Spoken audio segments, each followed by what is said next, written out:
이번 시간에는 경제도면을 통해서 발생소득을 일으키는 기업과 영업대행을 하는 기업의 관계를 살펴보도록 하겠습니다. 그 전에 내용을 좀 수정하겠습니다. 저번 시간에 현대차의 발생소득을 실제로 한번 구해봤죠. 근데 조금 잘못 구했어요. 영업대행비를 잘못 처리했죠. 운영비를 잘못 처리했죠. 운영비는 발생소득인가요? 아닌가요? 그래요. 발생소득이에요. 즉 현대차의 발생소득이라는 거죠. 운영비를 받은 회사는 발생소득을 일으켰나요? 안 일으켰나요? 안 일으킨 거예요. 예를 들어서 현대차가 광고비를 지급하는데 광고를 할 수도 있고 안 할 수도 있겠죠. 그래요. 꼭 해야 된다는 의무가 있는 건 아니죠. 그리고 광고비를 받았다면 광고회사는 현대차의 발생소득의 일부를 얻은 거겠죠. 그렇게 되는 거예요.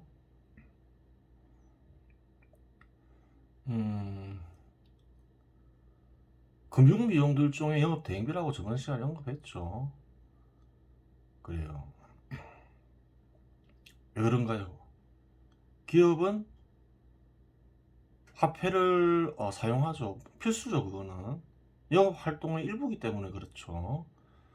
그래서 얻은 발생소득의 일부를 금융비용으로 지급을 하죠. 세금은 어떤가요? 세금도 엄밀하게 얘기하면 영업대행비죠. 예전에 언급했죠. 정부가 생긴 이유가 뭔가요? 생산자가 필요해서 정부를 조직했죠. 일종의 거래관계죠. 필요한 기능을 수행을 해야 되는 거죠. 그래요. 저번에 현대차 발생소득을 구할 때 오류가 발생한 이유는, 가장 큰 이유는 운영비를 발생소득에 전부 포함시키지 않아서 그런 거죠. 그래요. 발생소득 구하는 공식을 일반해 보면 어떨까요? 근로자 소득의 매출액 한도내 기업 소유자 소득을 더하면 되겠죠. 왜 매출액 한도내라는 말이 들어가나요? 기업 소유자는 매출로 일으킨 소득이 아니라 소득 외에 기업에 쌓인 재산의 일부를 가져갈 수도 있잖아요. 그러니까 매출액 한도내라는 말이 들어가야 되는 거죠. 거기에다 운영비를 대야 되고 또 금융비용을 더해야 되겠죠. 그리고 세금을 더해야 되겠죠. 그래요. 또 다르게 구하는 방법이 없을까요? 있겠죠. 매출액에서 작업도구 투입 비용을 빼고 원료 투입 비용을 빼고 그래요. 원료 투입 비용을 빼면 되겠죠.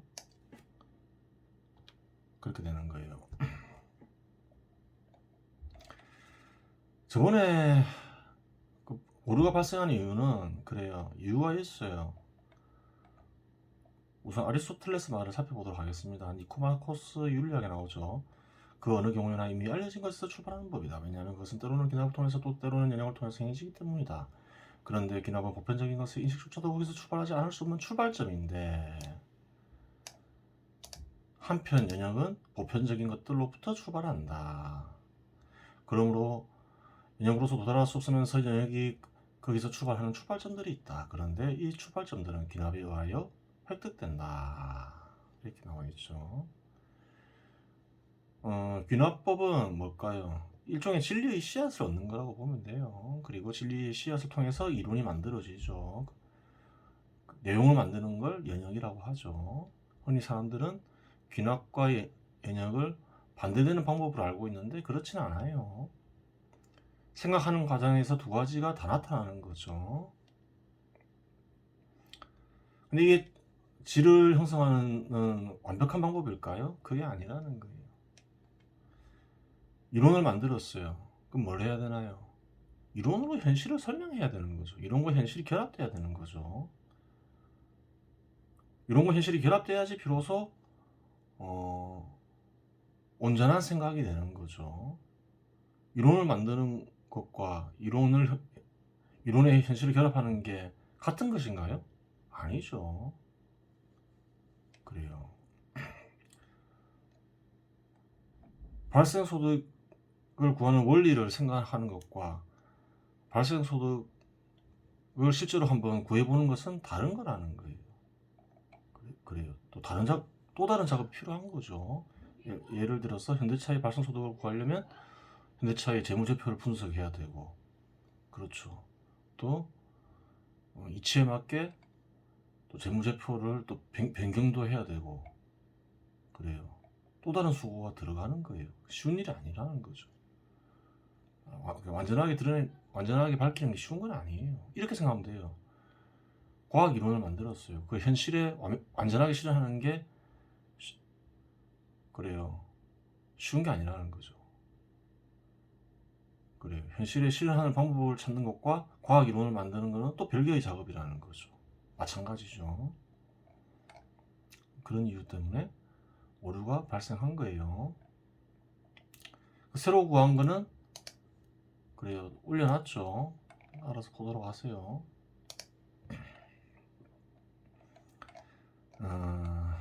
그래요.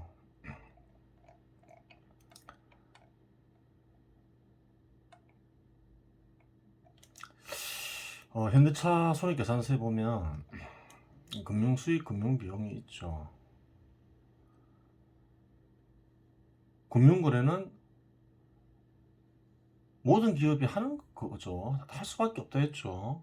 왜? 판매를 위해 생산을 하잖아요. 뭐 판매를 하면 화폐가 들어오잖아요. 또 그 화폐를 가지고 또 구매를 하겠죠. 여러 가지 작업도구를 구매할 수도 있고 원료를 구매할 수도 있고. 구매와 판매를 통해서 화폐를 다루는 일은 모든 기업에서 필요한 일인 거죠. 필수적인 일인 거죠.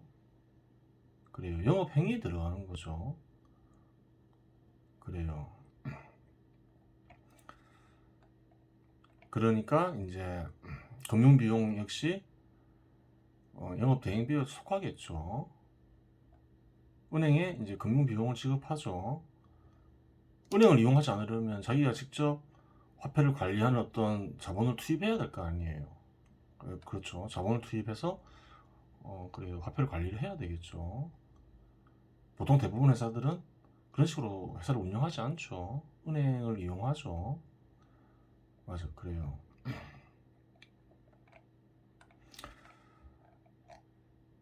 그러면 영업 대행비에는 대충 무엇이 있다는 걸 알 수 있나요? 현대차를 분석했지만 다른 기업들 분석도 마찬가지겠죠. 영업 대행비는 운영비, 세금, 금융 비용이 있죠. 또 그래요. 기업에서 이러한 비용들이 나가니까 그 비용을 바탕으로 소득을 얻는 그래요. 자본들이 있겠죠. 또 그 자본들 속에는 기업도 포함되겠죠. 그렇게 되는 거예요. 그래요. 금융비용은 예를 들어서 회사들이 지급하는 금융비용은 금융사가 없겠죠. 그래요. 대한민국에도 은행들이 있죠. 국민은행도 있고 신한은행도 있고 또 하나은행도 있고 여러 가지가 있죠. 몇 개만 살펴볼게요. 국민은행이 어떤가요? 단기 순이익이 한 2조 가까이 되죠. 그래요. 현대차보다 수익이 많죠. 한번 그 이익을 얻는 구조를 살펴볼 필요도 있겠죠. 이자 수익 있죠. 그리고 또 수수료 수익이 있죠. 두 가지로 수익을 얻죠. 왜 매출이라고 안 적고 이자 수익, 수수료 수익 이렇게 적었을까요? 그럼 무엇을 판매하는지 모르니까 매출인지 아닌지 모르니까 매출액이라고 못 적는 거죠. 매출액으로 적을 수도 있는 거죠. 이자 수익과 수수료 수익을 합치면 매출액이 되잖아요. 그래요. 이자 비용을 지급하겠죠. 예를 들어서 누군가 기업이든 개인이든 예금을 들 수 있죠. 그러면 이자를 지급하겠죠. 그래요. 주로 예대 마진을 통해서 수익을 얻는다는 사실을 알 수 있죠. 수수료 수익은 그렇게 크지 않죠. 이자 수익이 수수료 수익의 어떤가요? 한 7배 이렇게 되죠.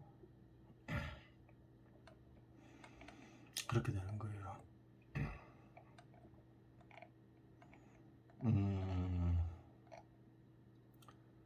한번 은행 2020년도 한번 볼까요?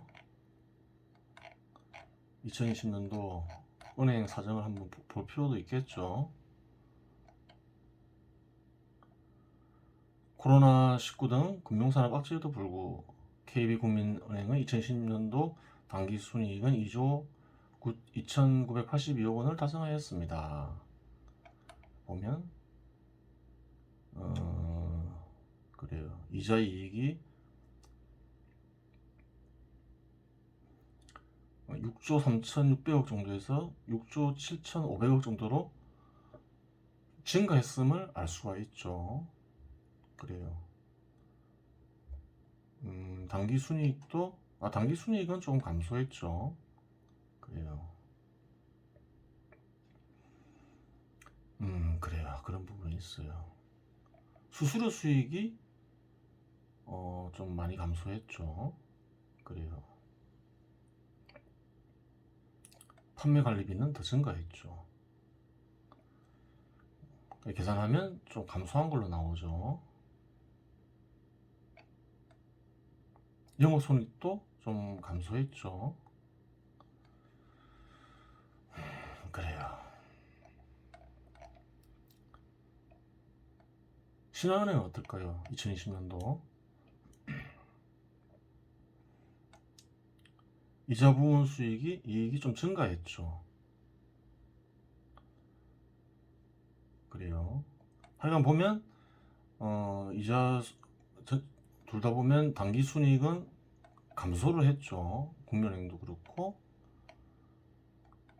신한은행도 그렇고. 근데 2020년도 경제가 되게 어려웠죠. 근데 생각보다는 그래요. 이익이 뭐 크게 감소하진 않았어요. 현대차는 크게 감소했었잖아요. 확인해 보니까. 그래요.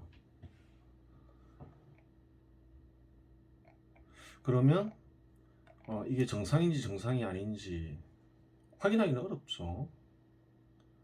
근데 은행은 좀 보호받는 국면이 있죠. 뭐 규제도 당하지만 보호도 받잖아요. 예전에 대한민국 IMF 사태가 터져서 은행들이 되게 어려웠죠. 그때 공적 자금이 투입됐죠. 왜 그런가요? 국민들이 재산을 관리하기 때문에 그런 거죠. 그리고 또 화폐가 유통되는데 중요한 역할을 하기 때문에 그래요. 은행에 문제가 생기면 안 되기 때문에 그렇겠죠. 그래요. 근데 이걸 봐가지고는 은행이 과연 수익이 너무 많으냐 적으냐를 따지기가 어렵죠. 또 경제가 어려울 때 이렇게 수익이 이렇게 유지되는 게 맞느냐 안 맞느냐 따지기도 사실 쉬운 건 아니에요. 그래요. 겉으로 보기에는 그래요. 큰 이상이 있어 보이진 않잖아요. 많이 감소하는 게 또 꼭 좋은 거라고 얘기는 할 수는 없잖아요. 또 많이 증가했으면 문제가 되겠죠. 근데 그렇게 보면 많이 증가한 것도 아니죠. 우리 영업이익은 좀 감소했죠. 그래요.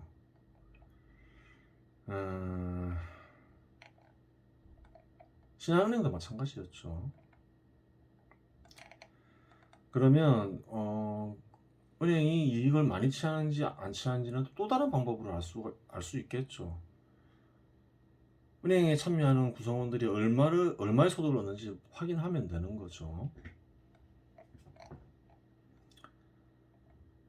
요즘에 사업보고서 나오면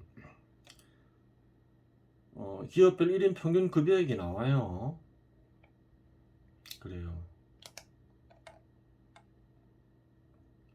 국민은행이 보니까 1인 평균 급여액이 1억 400만 원 가까이 돼요. 신한은행이 9,600만 원. 현대차가 보니까 8,800만 원, 삼성전자가 1억 2,700만 원, 보스코가 9,800만 원이에요. 어떤가요? 삼성전자 빼고는 그래요. 거의 최고 수준이라고 볼 수 있죠. 현대차보다도 더 많죠. 그래요. 그러면 이것이 과연 정상적인 소득인가 아닌가를 따지기는 어렵죠. 물론 은행 구성원들이 소득이 작으면 그 소득은 누구에게 돌아가나요? 사회구성원들에게 돌아가는 거죠. 기업이나. 그러면 생산에 더 도움이 되고 사회구성원들이 풍요로워지는 것은 사실이에요. 근데 과연 이 정도 금액이 많다 적다를 따지기는 쉽지는 않죠. 최고 수준이라는 것만 알 수가 있는 거죠. 아예 뭐 한 평균 금액이 한 1억 3천이다 4천이다 이러면 와 너무 문제가 너무 많다 문제가 있다 이러는데 또 뭐 글쎄요 그 정도 수준은 아니니까 따지기가 쉽지는 않아요. 사회 구성원들이 어떻게 합의하냐에 달려 있겠죠. 어떤 이는 많다고 생각할 것이며 어떤 이는 충분하다 생각할 것이며 어떤 이는 적다고 생각하는 이는 거의 없겠죠. 그래요.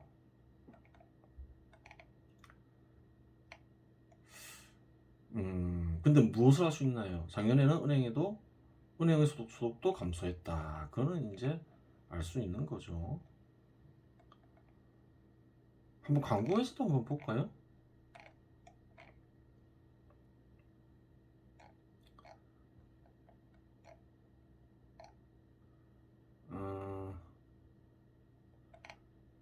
제일기획을 보면 알 수 있겠죠. 이 제일기획 사업보고서에 나오는 내용이죠.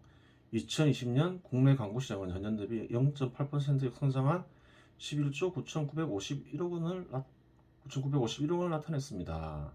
광고 시장이 어떻게 됐다 하나요? 별로 안 좋았다고 얘기하고 있는 거죠. 그런데 한번 실제로 확인해 볼까요? 영업수익이 어떤가요?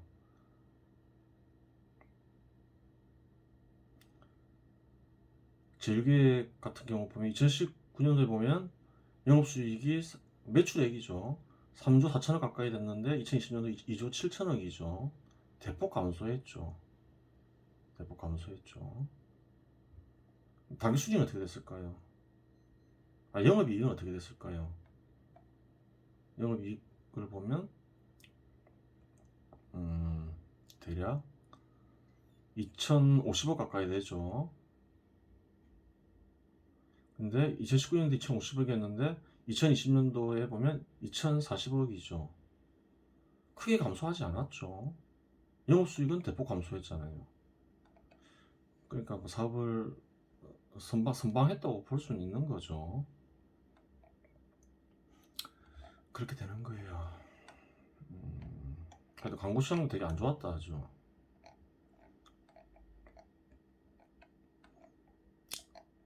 정부는 어떨까요?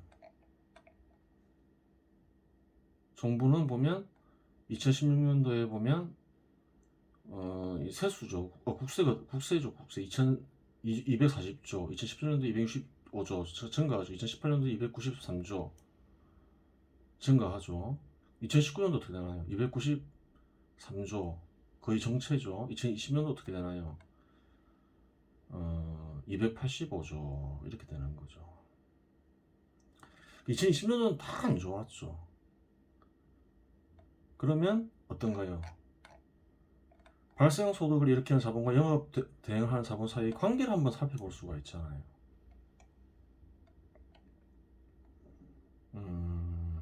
그래요. 발생 소득을 일으키는 자본이고 왼쪽은 오른쪽은 영업 대행을 하는 자본이죠. 이 모양을 왜 이렇게 만들었을까요? 열매가 열렸다 나무에서 열매가 떨어졌다 이렇게 볼 수 있는 거죠. 그걸 그러한 발상으로 이렇게 기호를 만든 거예요. 발생 소득을 일으키는 자본에서 영업 대행을 일으키는 자본이 제공하는 상품을 구매하죠. 그래요. 그리고 발생 소득을 일으키는 자본에 참여하는 이들이 영업 대행을 일으키는 자본에서 공급하는 상품을 구매하죠. 그래요. 뭐 반대도 마찬가지겠죠. 반대도 영업 대행을 일으키는 자본에 참여하는 이들이 또 발생소득을 일으키는 자본이 제공하는 상품을 구매하죠. 마찬가지죠. 발생소득을 일으키는 자본이 커지면 어떻게 될까요? 구매하는 이들이나 기업들이 많아지겠죠. 그러니까 영업대행을 하는 자본이 공급하는 상품을 구매하는 이들이 많아지는 거예요. 따라서 자연히 영업대행하는 자본 역시 성장하겠죠. 그런 부분이 있는 거예요. 아마 반대도 마찬가지겠죠. 그러니까 어떤가요? 왜 금융권이나 작년 2020년도에 은행이나 뭐 광고회사 소득이 감소했을까요? 발생소득을 일으키는 자본이 힘드니까, 소득을 잘 얻지 못하니까 영업대행을 하는 자본 역시 어려워지는 거죠. 정부 역시 영업대행을 하는 자본에 속하죠. 그렇게 되는 거예요. 그러한 관계가 있는 거예요.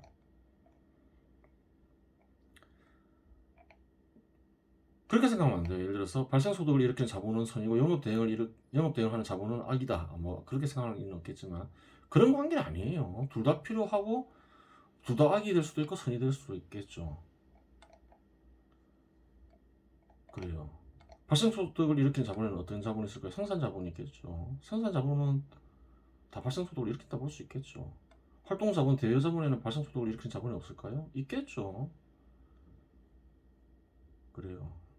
뭐 예를 들어서 운수업 같은 거 택시 사업을 한다. 그러면 그 회사가 영업 대행을 하는 건 아니죠. 기본적으로 뭐 하는 경우도 있겠지만 그래요. 기업으로부터 돈을 지급받고 택시를 타는 이들이 있을 거 아니에요. 그런 경우에는 영업 대행을 하는 경우도 있지만 안 그런 경우도 많겠죠. 그러니까 영업 대행만 하는 자본은 잘 없을 수도 있어요. 광고회사 같은 경우는 영업을 대행하는 자본이지만 안 그런 경우도 많다는 거죠. 영업 대행을 하면서 발생소득을 일으키는 자본이 있을 수가 있다는 거죠. 그런 자본이 많겠죠. 그런 자본을 병행 자본이라 할 수 있겠죠. 도박장은 어떤가요? 도박장도 뭐 영업 대행을 하는 건 아니죠. 발생소득을 일으키는 자본이죠. 근데 악이죠. 그래요. 악이니까 발생소득을 일으키는 자본이라 해서 선이다. 그렇게 얘기할 수는 없겠죠. 강원랜드 한번 볼까요? 강원랜드는 주로 매출액이 어디서 발생하나요? 카지노에서 발생하죠. 그래요. 대주주가 누구인지 보니까 한국광해관리공단이에요. 거의 준정부 기관이죠. 공기관이죠. 공기업이죠. 거의. 누가 참여하고 있나 이렇게 보니까 한번 볼까요? 재밌죠.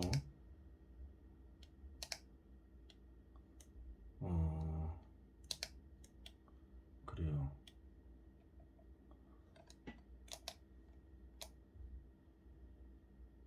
문태곤 상임기관장 뭐 하는 사람인가 보니까 과거에 국방부 사무관 감사관 공직자였던 것 같죠. 청와대 민정수석실 공직기관 비서관 정치인 같기도 하죠. 공직자였으면서 정치인이었죠. 또 송석도 상임이사 행정고시 32회 충청남도청 행정부지사 강원도청 행정부지사 그래요. 공직자였죠. 그래요. 뭔가요, 강원랜드가? 정치인들이나 공직자들이 돈잔치 하는 장소로 볼 수 있는 거죠. 그래요. 그런 짓을 하고 있는 거예요. 그래요. 없애야 된다 했죠. 없애기는 또 쉬워요.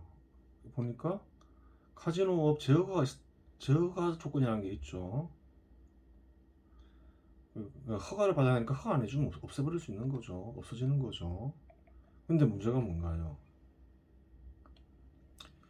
강원랜드에는 한 4,000명 정도 이렇게 직원들이 있는 거죠.